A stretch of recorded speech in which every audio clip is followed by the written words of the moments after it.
Masuk. Assalamualaikum. Waalaikumsalam warahmatullahi wabarakatuh. Silakan. Ya, perkenalkan saya di sini Dr. Singgi Dorawan, spesialis anak yang bertugas hari ini. Dengan Bapak siapa ini? Bapak Awan. Oh, Bapak Awan ya. Oh, ada keluhan apa Pak dari sini? Jadi istri saya itu sudah hamil, tapi tidak bisa datang hari ini. Dan saya disuruh konsultasi mempersiapkan untuk menyusui ASI istri saya. Oh ya, baik. Usia kehamilan istri Bapak berapa? 7 bulan. Oh, 7 bulan, baik. Oke, baik. Mengenai menyusui ya Pak, ada beberapa aspek yang perlu saya jelaskan. Pertama, yang namanya inisiasi menyusui dini atau IMD.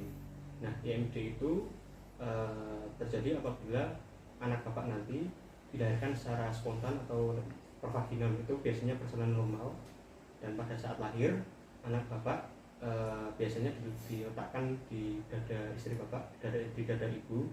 Nanti secara otomatis anak tersebut akan terangsang untuk mencari di mana letak putih susu ibu. Jadi anak tidak diletakkan untuk menyusu langsung, tapi diletakkan di dada sehingga ada timbul tertrigger seperti itu untuk mencari sendiri, kurang lebih selama 1 jam lamanya. Oke, baik. Setelah itu inisiasi menyusui dini itu penting. Pertama, untuk menjaga suhu tubuhnya karena dilekatkan langsung ke dada ibu, dan untuk menjaga bonding antara ibu dan anak. Selanjutnya mengenai posisi menyusui dan perlekatan mulut bayi pada bayi dari ibu. Nanti yang perlekatan saya jelaskan di akhir ya Pak. Untuk yang posisi menyusui itu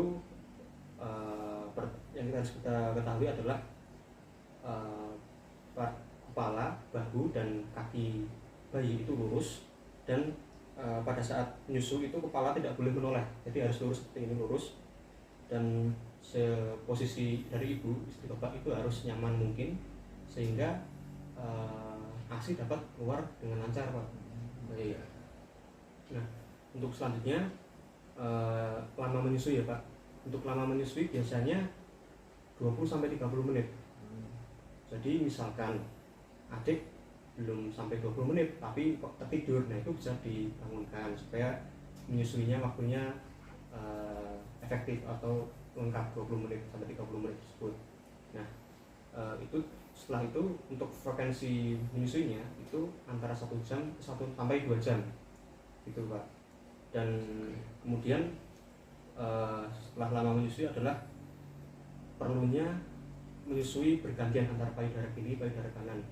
Nah, jadi setelah misalnya 20 menit menyusu kiri, lalu periode menyusu berikutnya ganti menyusu kanan, yaitu untuk memperoleh namanya formil dan high milk. Itu sangat penting bagi bayi untuk memperoleh kolostrum dan juga ASI yang tinggi kalori itu. Selanjutnya mengenai ASI eksklusif Pak. Nah, bayi baru lahir sampai usia 6 bulan itu hanya boleh diberikan ASI saja, tidak boleh yang lain. Kan susu formula itu nggak boleh Pak, hanya ASI saja ya. Nah, memasuki usia 6 bulan, bayi dimulai dikenalkan dengan yang namanya MPASI atau makanan pendamping ASI. Jadi makanan itu berupa makanan keluarga yang bapak ibu makan, makan tempe, nasi, apa itu diberikan, tapi dalam bentuk bubur yang halus. Nah, semakin bertambahnya usia, bayi semakin dirangsang dengan pemberian tekstur pada makanan itu. Nah, rasio pemberian MPASI dan MPASI pada bayi itu usia 6 sampai 9 bulan itu diberikan ASI 70% melalui makanan 30%. Lalu 9 sampai 12 bulan itu 50-50. Selanjutnya sampai usia 2 tahun itu kebalikan dari awal, ASI 30% dan makanan 70%. Nah, nanti usia 2 tahun mulai bisa disapih untuk diberikan makanan seutuhnya. Lalu nanti saya akan kembali ke yang tadi mengenai peletakan bayi. Saya ambil ya. Ya.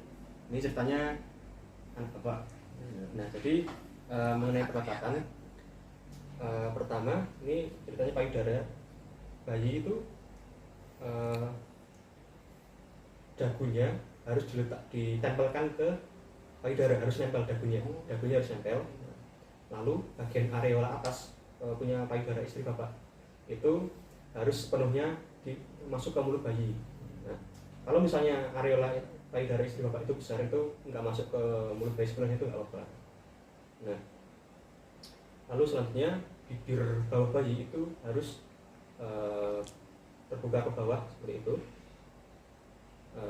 Lalu sehingga mulutnya terbuka lebar sehingga puting susu ibu dapat masuk ke mulut dengan baik. Nah, biasanya kalau pelekatan ASI payudaranya itu bagus, anak pada saat minum ASI akan tenang dan bisa terdengar akan terdengar suara tegukan suara bayi menelan ASI seperti itu. Itu biasanya pelekatannya tandanya sudah bagus seperti itu, Pak. Suara bayi menelan. Baik. Seperti itu, coba Bapak peragakan. Coba seperti tadi pelekatannya. Agak ke atas sedikit.